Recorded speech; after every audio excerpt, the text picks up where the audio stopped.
Buenos días, el día de hoy vamos a presentar Ideología y Movimientos Políticos Contemporáneos, presentado por Gabriela Torrado Vázquez y Denis Monroy Prieto, presentado a John Harold Rosso.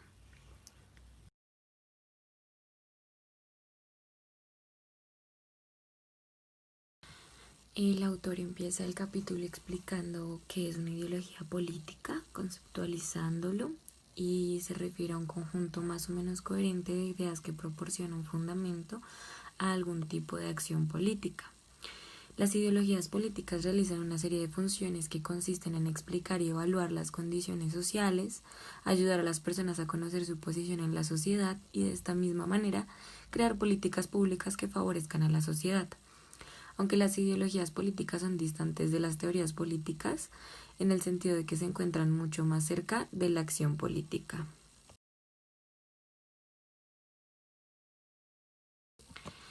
El liberalismo en su forma más simple hace referencia a una concepción del hombre centrada en el individuo dotado de derechos intrínsecos y de dignidad. Concibe al fin primordial de un Estado en la protección de los individuos y sus derechos y libertades. La legitimidad del mismo depende del consentimiento de los mismos gobernados. Este ha pasado de ser una ideología o doctrina política radical y abstracta a convertirse en aquello aceptado globalmente. Es decir, el liberalismo pasó de ser una mera ideología o doctrina política destinada a justificar organizaciones políticas, transmutando en algo generalmente aceptado. Tanto el liberalismo progresivo como el conservador, en cuanto a opuestos ideológicos, encuentran su origen y de igual manera su sentido en el contexto de las sociedades británicas y norteamericanas.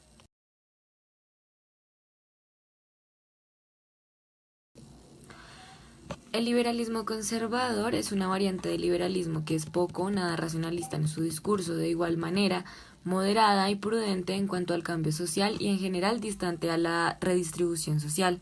La paradoja de los liberales conservadores es que estos son enemigos de la ideología y se alejan de la idea de tener un conjunto de acciones o ideas las cuales se deben realizar en la sociedad.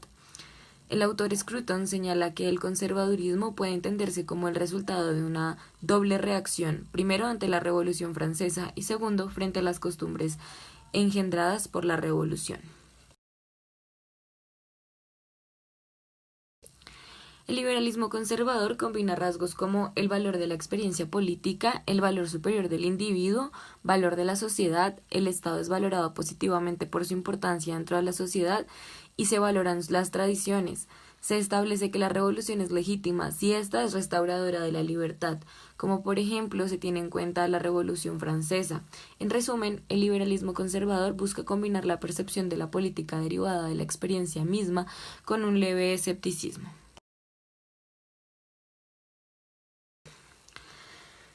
Respecto a la naturaleza humana, podemos establecer que el individuo es anterior a la formación de la sociedad, lo que quiere decir que es prepolítico.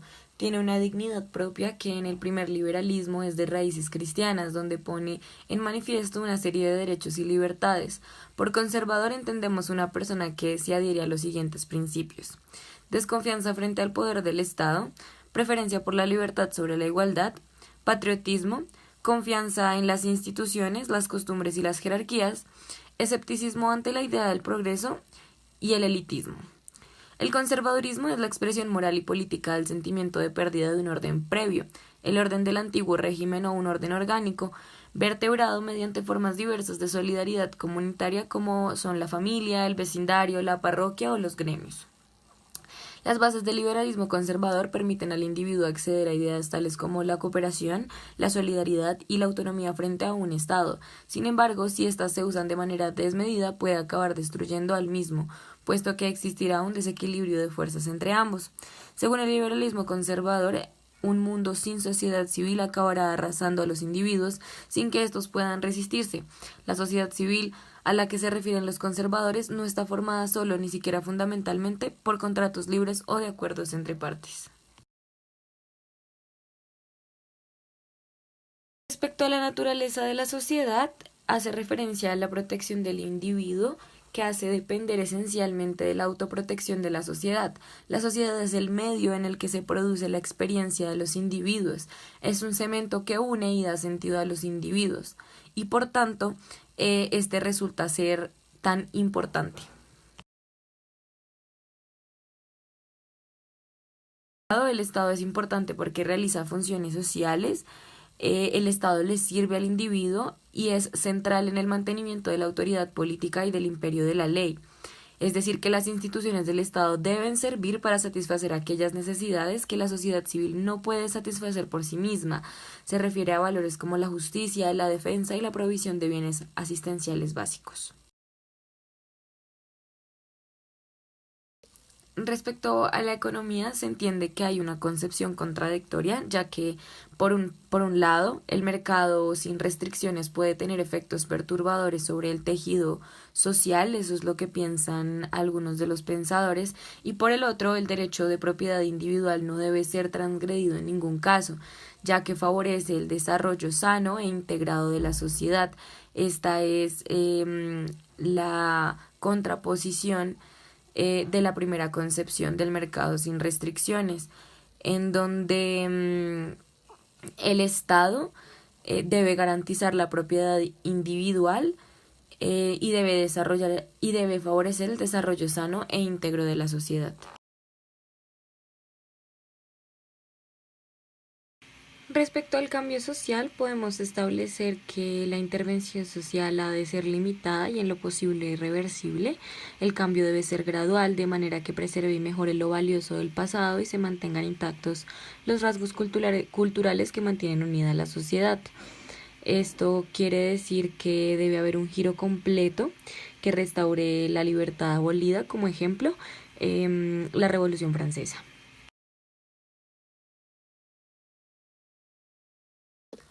Para concluir, se puede establecer que el liberalismo conservador como ideología se refiere a una actitud prudencial frente a las cosas sociales y políticas, transida por un deseo de preservar lo existente y aderezado por una actitud escéptica y firmemente contraria ante el cambio y la innovación no graduales en estas materias. La concepción de sociedad como comunidad, es decir, como grupos humanos que comparten costumbres, valores, culturas, entre otros, y que le proporcionan una identidad compartida y por esto debe ser preservada.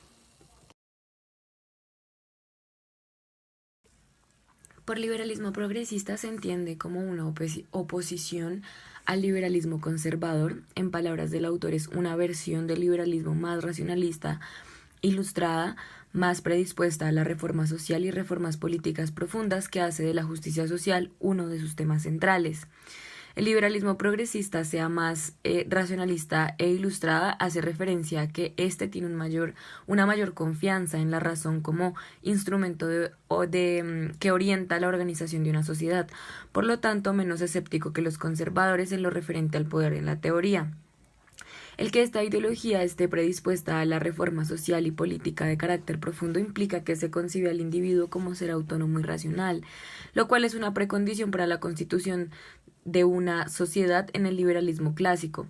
El liberalismo progresista hace partícipe al Estado de la producción de individuos y se espera que éste participe en el desarrollo de los mismos e intervenga en la sociedad en aspectos que pudiesen favorecer a la misma, tales como la educación, la salud, entre otros.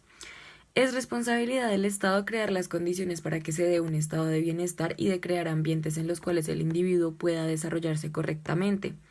Al tiempo que el liberalismo sigue siendo un ideal, el individuo y el desarrollo en sociedad del mismo constituyen el núcleo central de la ideología. El autor aclara que el liberalismo progresista es tan individualista como el liberalismo clásico, esto debido a que el individuo plenamente desarrollado no es algo que se pueda dar antes de la formación de una sociedad, sino algo que se produce a través de la correcta organización de la misma, es decir, es de manera transversal. De esta manera se tiene a la reforma social y a la justicia social como instrumentos dentro del liberalismo progresista, destinados a la universalización de la individualidad, siendo entendida como el desarrollo pleno de las personas. Es así como el término igualdad se convierte en una guía o punto central para el desarrollo, puesto que igualdad significa igualdad de oportunidades para el desarrollo personal. En el contexto se menciona que la reforma social debe ir dirigida a crear las condiciones que permitan a todos los hombres y mujeres su desarrollo individual, y por lo tanto el liberalismo progresista favorecerá por medio de sus políticas públicas a todas aquellas situaciones y o intervenciones dirigidas a mejorar las oportunidades de aquellas personas que se encuentran en una posición social menos favorecida, dentro de las cuales se incluyen educación pública, seguridad social, programas de vivienda, entre otros.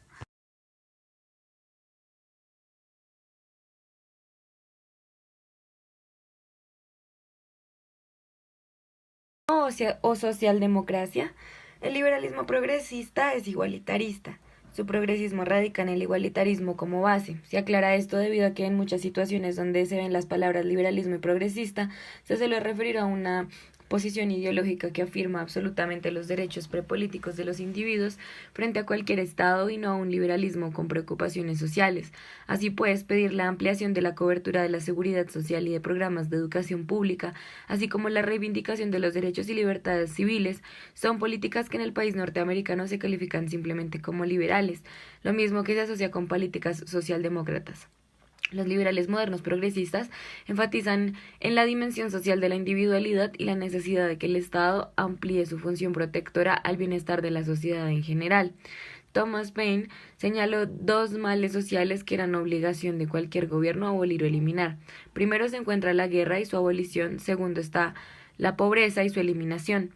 Para Paine, la pobreza y miseria es resultado de políticas e impuestos injustos.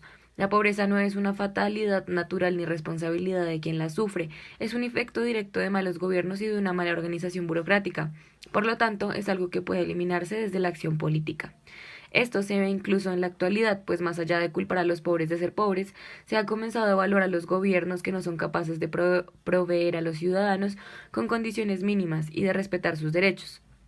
Temas como la salud, seguridad social y la educación son el centro de las protestas sociales donde los ciudadanos le exigen a sus gobernantes mejores condiciones, pues si dentro de una sociedad las personas no progresan individualmente, no hay manera de que una sociedad progrese como un todo.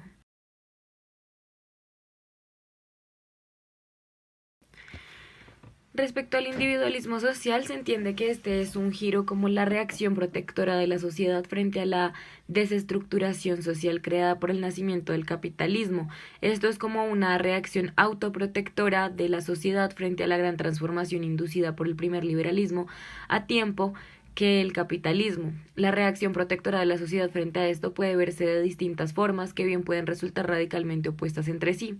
Esto se explica gracias a que tanto el liberalismo como el capitalismo producen daños que se pueden poner en riesgo la vida de muchas personas y la supervivencia de la sociedad misma. Y en respuesta a esto, la sociedad debe generar mecanismos de protección y restauración.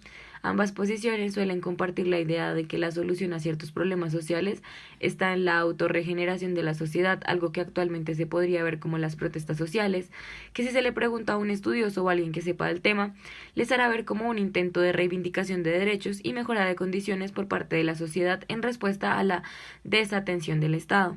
En ese mismo orden de ideas es en este punto en el que se denota por qué ambas posiciones difieren. La intervención del Estado debe ser desde una óptica más conservadora, está dirigida a reponer todos los órganos y tejidos desde la sociedad que se dañaron gracias a la modernización, visto como un trabajo de rehabilitación, mientras que los liberales progresistas tienen una actitud moderna a la hora de abordar los problemas sociales. Se entiende que los liberales progresistas no buscan volver a lo que había antes, sino que siendo favorables en general, la modernización buscaría corregir de forma positiva las disfunciones.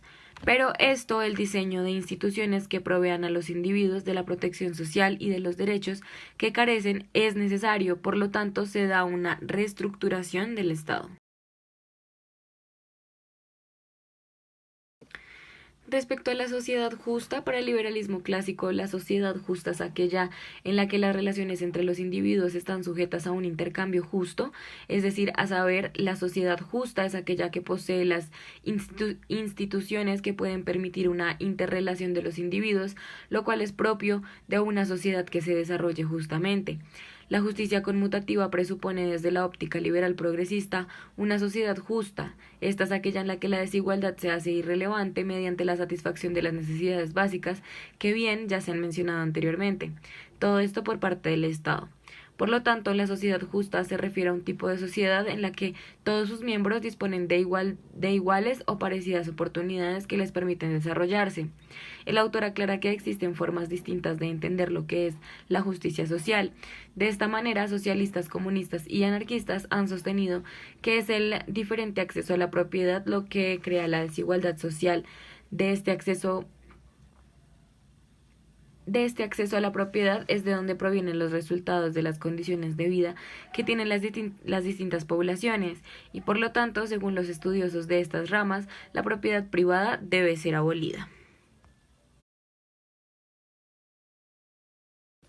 Respecto a la función social del Estado, el papel del Estado cobra mayor importancia en el liberalismo progresista, ya que las funciones del Estado se perciben dentro del liberalismo cubren todas aquellas mismas del liberalismo clásico. En la percepción liberal clásica, el Estado es un instrumento arbitral que tiene como un papel de mediar en los conflictos entre los particulares con el fin de preservar la paz. Las instituciones del Estado tienen como fin la protección de los derechos de los individuos frente a amenazas internas o externas. El Estado visto desde el liberalismo progresista contiene los factores que forman un liberalismo democrático, tales como el gobierno representativo, separación de poderes, elecciones periódicas, sufragio universal y pues entre otras. De esta manera, los impuestos que se recaudan sirven para garantizar el funcionamiento del mismo, sino que también deben ser redistribuidos en la sociedad. Por lo tanto, es un Estado social y por lo tanto el liberalismo progresista es una rama del liberalismo que abre esta ideología hacia las preocupaciones sociales, por lo que se puede evidenciar que el estadocentrismo ha sido desplazado por el estudio del individuo dentro de una misma sociedad.